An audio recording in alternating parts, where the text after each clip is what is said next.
Now we're going to get right back into this. Evidence. Remember, this is evidence. And we're going to go over a little bit of what it was that brought me here to you today. It started way back when I started as a cop. And Fran talked to you about my undercover assignment. That had a lot to do with it. Because after I finished my undercover assignment, I wanted to know why I was taken away from my family and my 3 children for almost a year. Couldn't be seen with them in public. Couldn't go to my kids' games or school things or whatever, nothing. My wife became a single mother and couldn't go to church with them. Couldn't be seen in public with any of them. Had to sneak home late at night just to be with my family and my wife a little bit. And why did I risk my life so that we could have people not smoke marijuana anymore? Yeah. And so I'm looking at this and I'm going, and while I was undercover, I did this socio-economic analysis of the benefits of smoking marijuana instead of drinking yourself to death. And I saw people who were drunk and becoming very dangerous, and I saw all these people smoking pot, and they were mellow and cool. Which one would you rather they be on? You know? So I started studying, and that studying of the drug war just made me convinced that what I'm dedicating my career and life to was a farce. And there had to be a better answer and solution. And one thing I did come up with, and that is this. We will never arrest away the drug problem. Never. All right. So then but there was a lot of other stuff going on. And when I'm studying, and I wanted to know why we need police, why we have police, why am I a cop, and why are we doing all this? And I even asked, why do we write all these tickets? What is that for? Because I didn't feel it was really an honest effort from police. It was, I'm sorry, but I felt like a revenue agent writing all those tickets. And one day, I wrote this lady a ticket, or I was about to write this lady a ticket. And I realized that her running the stop sign made her run the stop sign. She ran the stop sign, yes. But I was the one in the wrong. And she changed my life that day, this lady did, and she never said a word to me. And from that moment on, I said, I'm going to know why I'm here and why we have government. And I started studying. And I started studying. And I looked at everything I possibly could. And I ran smack in the face of the oath of office. And I couldn't believe it. I was so ashamed that I took an oath, signed my oath. Didn't even remember doing that. But I signed an oath and I promised. I gave my solemn promise and word that I would uphold, defend, protect, and preserve the United States Constitution and the Constitution of the state.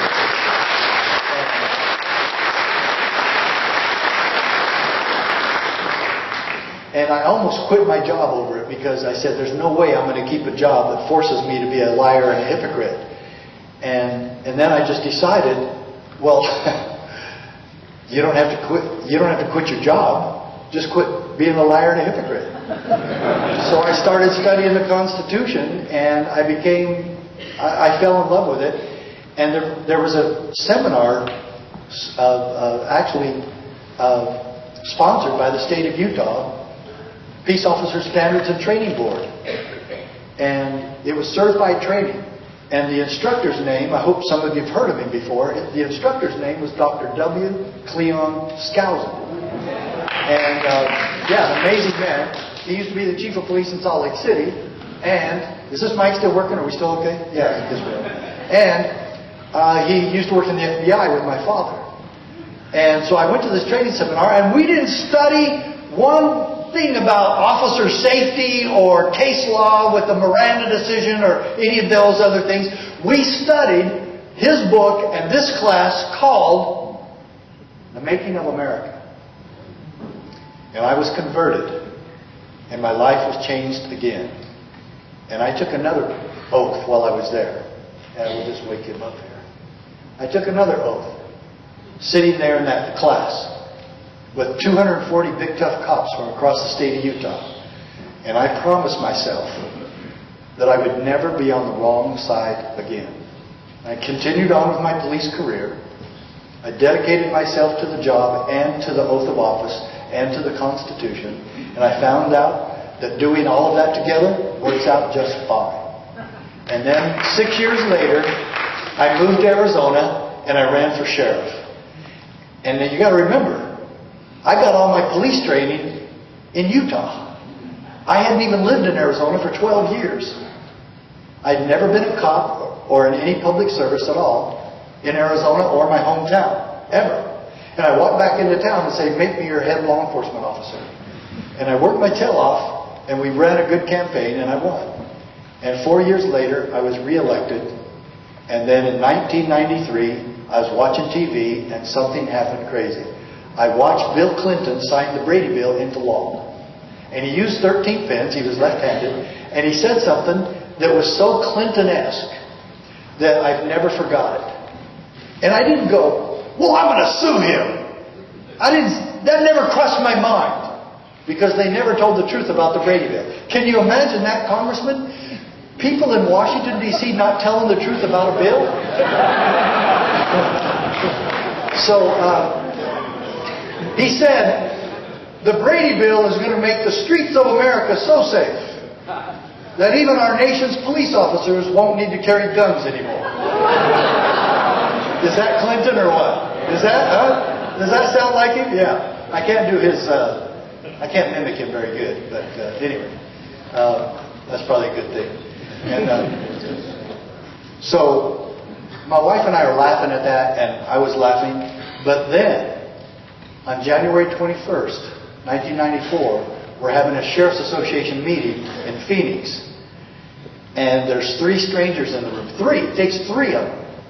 3 agents of the BATF are at our sheriff's meeting. And they hand us a document and they tell us, this document details your marching orders as to what you have to do to comply with the Brady Bill.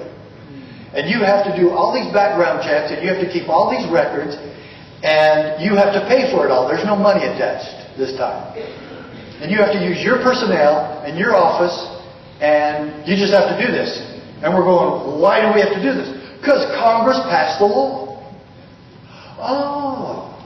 So now we work for you because Congress passed the law. When are you going to pay our salaries? You see, this was a big problem. You know what? Congress could have passed 500 laws that says the sheriffs have to work for them. Does that make it true? No. It's not worth the paper it's written on. It's a lie. It's a lie. It's a total lie. And so I said it's a lie. All the other sheriffs were cussing this law like you would not believe. And guess what else they told us?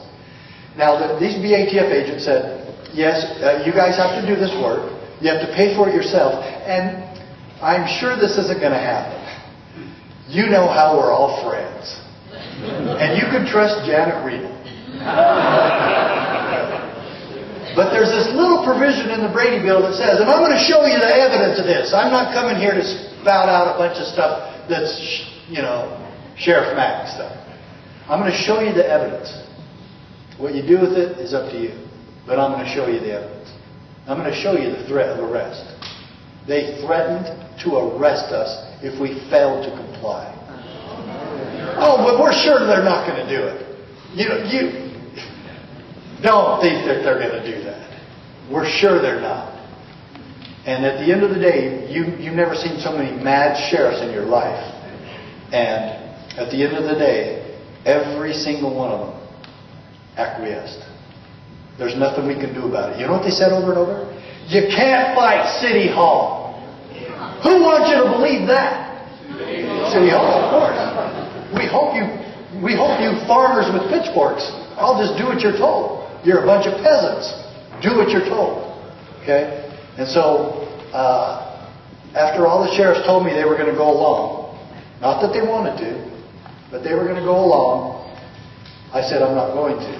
And I didn't know what I was going to do. I was the youngest sheriff in the state at the time, and I didn't know. You think right then, oh, well, I'm going to sue the Clinton administration. I'm going to take them all the way to you, the Supreme Court, and I'm going to win. I wasn't that naive. I was naive, but I wasn't that naive. Suing the federal government never even crossed my mind. But what was I going to do? And so I had a 3-hour drive from Phoenix to southeast Arizona, where I was sheriff in Grand County. And I was brooding and brooding and brooding. And by the time I ended up in my driveway, it hit me like a ton of bricks. I'm going to sue my own government. I'm going to sue the Clinton administration. Oh, goody! Nothing ever happens to anybody who crosses the Clintons. I'll be okay.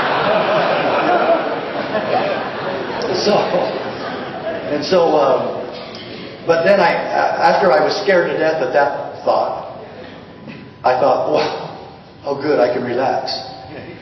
Because there's no way my wife's going to let me do this. Of course, she's waiting. I call her the pretty little blonde girl. She's waiting in the house because I haven't been home for a day and a half. And she's coming up to give me a hug, and I said, I'm going to sue the Clinton administration. I'm going to stop this Brady Bill thing, and I hope you support me all the way. How about it? And of course, and I did. I blurted it out. I was so preoccupied. I didn't even give her a hug. I just am blurting this out. And then after we sit down and we talk about it, she still doesn't get any of it. And she goes, I don't understand any of this, what you're talking about. And I'm sure that you've got your own ideas about it. But I understand you. And she goes, besides, we weren't really looking for a job when we landed this one. And then she said something really amazing, if not miraculous. She said, maybe now we know why you were meant to be sheriff. I said, wow, okay. I'm going to take that as a yes. And she just kind of shrugged. But let me tell you, ladies especially, my wife made the decision to do this. If she'd have told me not to, I wouldn't have. She could have very easily talked me out of this, and I wouldn't have done it. All I wanted was to be sheriff. It was my dream job. And I told her this is going to cost us everything, including the job. And ended up doing that. But there's lots of other jobs, and she was right. We weren't really looking for that job when we landed it. And so there's lots of other jobs. So I call a lawyer down on Main Street the next day and find out that you have to be certified to go to federal courts, and I didn't know any of this. And he was just filling my head full of all sorts of stuff. I said, look, I just want you to file the case. It's not going to go anywhere. Just file it, okay? He goes, you got 20 grand? And I said, no. And he goes, Sheriff, just go back to work and let this go and stop playing your little Don Quixote games. And I said, oh, well, I'm not going to do that. So then my undersheriff comes in the room and I said, hey, Mike, I told him what I wanted to do, and he thought I was nuts also. And I said, you're a life member of the NRA. I said, I'm not. I said, do they have like a toll-free number you can call and get advice? I called the NRA and landed in the office of Richard Gardner. He's a lawyer for the NRA. I told him who I was, what I wanted to do, and the next line changed my life. He said, Sheriff, we've already been preparing the paperwork on this case, and we've been praying that you would call.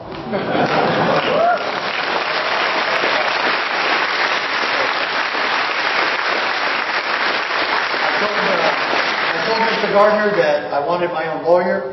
He said, fine, we'll work with your lawyer. And I said, can you recommend one out in Arizona that knows and understands the Second Amendment? He said, sure. Dave Hardy in Tucson. I called Hardy, and I hired him as my lawyer. And on February 28th, 1994, the very day the Brady Bill took effect, my lawyers filed in federal district court in Tucson, Arizona, in the courtroom of one Judge John M. Rowe. You'll remember that Judge Rowe was murdered at the assassination attempt of Congresswoman Giffords on January 8th, 2011. Another man who changed my life. And in the book, my most recent book, The Magic of Gun Control. And don't you guys get the title? Some people don't get the title. It's sarcastic. It's a satire. Okay? At least the title is. Okay? Because if gun control provided any benefit, if it worked to create peace, reduce crime, make us safer, secure liberty, it would be magic! Because that's never happened before in world history. And your polymagicians. Have you ever heard that word before? Your polymagicians in Washington, D.C. want you to believe that they're magic. And that they're politician magicians. Polymagicians. I made up that word. Polymagician. Remember, when you use the word polymagician, you have to give me credit. Okay? Polymagicians in Washington want you to believe that somehow gun control will make you safer because this is America and it'll work here. And it's the same propaganda scheme that all the dictators, especially in the 20th century, used to create genocides and holocausts and governmental murders. And the greatest criminals throughout history have always come from government. And that's what the book talks about. It even talks about a few things like Fast and Furious and the truth about that and some others. And at the end, of course, it compares America to the Titanic. Now, some of your polymagicians want you to believe that you should stay on the ship. And I'm telling you, you probably ought to think about getting off of there. Especially in some of those boats, the lifeboats that only have 12 or 13 people in it. You better jump on one of those real quick.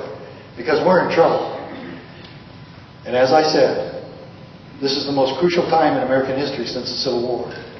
And it's going to be up to us. Now, there's been some people that have lied about me. And I'll even tell you one of the name of the group. Southern Poverty Law Center has lied about me.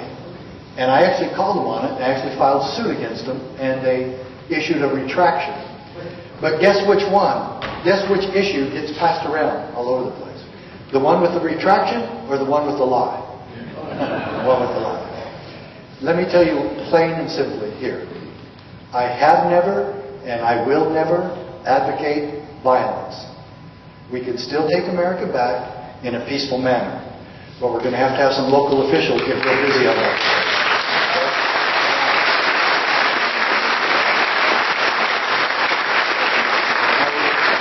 Real quickly, while I pick up these books, I want you to know that that book has a chapter dedicated to Judge Roll. It's worth getting just for that. He was an absolute amazing man. And we're going to go over some of the stuff he did and said. This book, The County Sheriff, America's Last Hope, came out 4.5 years ago. It's done about 100,000 copies. And it's a tool. Did I write this for your sheriff? No. I wrote it for you. You're his boss. You have to know what he's supposed to know. Okay? We have sent this to all the sheriffs. But if you don't know it, it's going to be really a hard time for you to have a good, solid relationship with your sheriff. And I know that many of you are not just from Nevada County. Every one of you must maintain and acquire a relationship with your sheriff and work with him in taking back America one county at a time.